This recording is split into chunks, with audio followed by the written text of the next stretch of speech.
Now, admittedly, I like to keep it nice and simple, so I don't have too many attachments and things around me when I'm fishing. This, again, is very much a personal thing, and it depends on the type of tattle that you're using, how many rods you've got set up, and the kind of tattle that you've gone out there and bought. For me, I only really have these three main attachments to my actual seat box setup.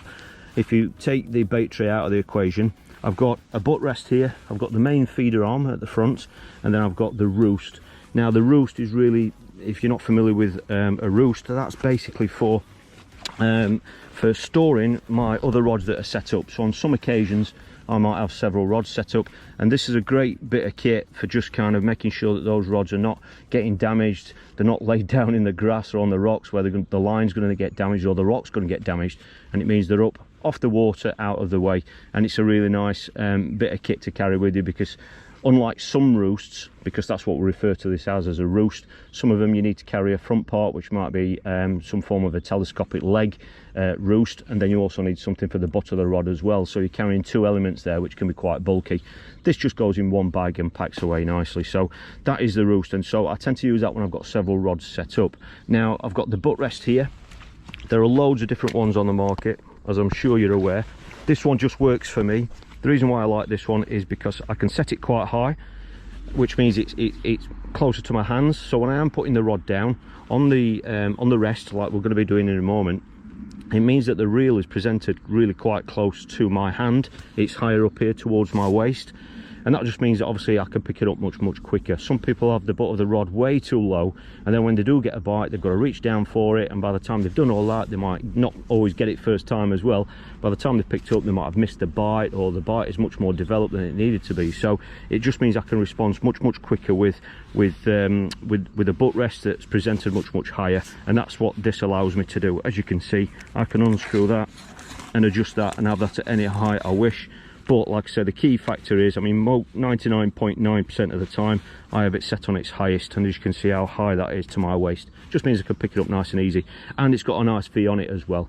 We've got to think about, on lots of venues, we're fishing commercials, we're fishing for carp, and if you've got a butt rest that is going to somehow encapsulate and hold the butt of the rod, it's just going to improve the security of your rod. Because when we're method feeder fishing, when the rod goes in, obviously it's not just the front feeder rest we need to think about as well, it's the butt as well, because the butt can move as well. So it just means that, you know, you're trying to reduce the chance of that rod getting dislodged on the bite.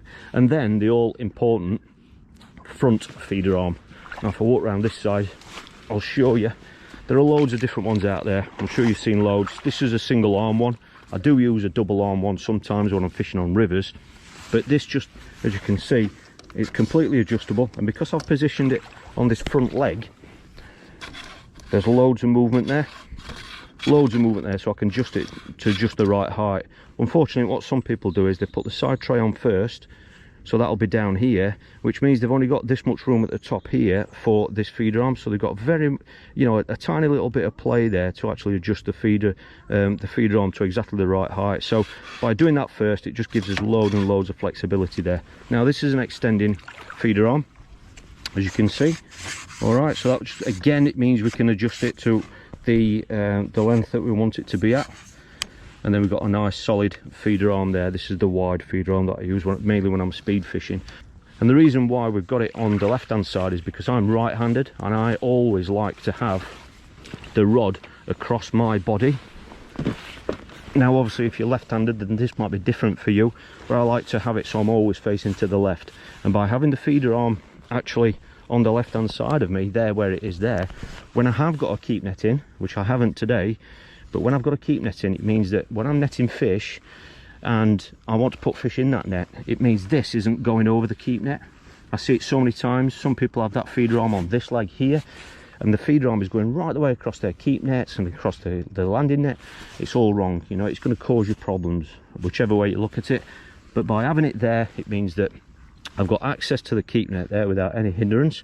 And it also means that when I have netted a fish, when assuming I'm using a landing net, I bring the landing net back, and when I go for the net to lift the fish out, there's nothing there obstructing it. If this feeder arm was going right the way across there, that would be getting in the way. So by having it on the left like that, it just means it's just out of the way and you don't have to think about it. There are loads of different attachments out there, and it's very much a case of just finding out what works for you. But just give a little bit of thought as regards the positioning. Not only do the actual attachments themselves count, but where you put them counts as well.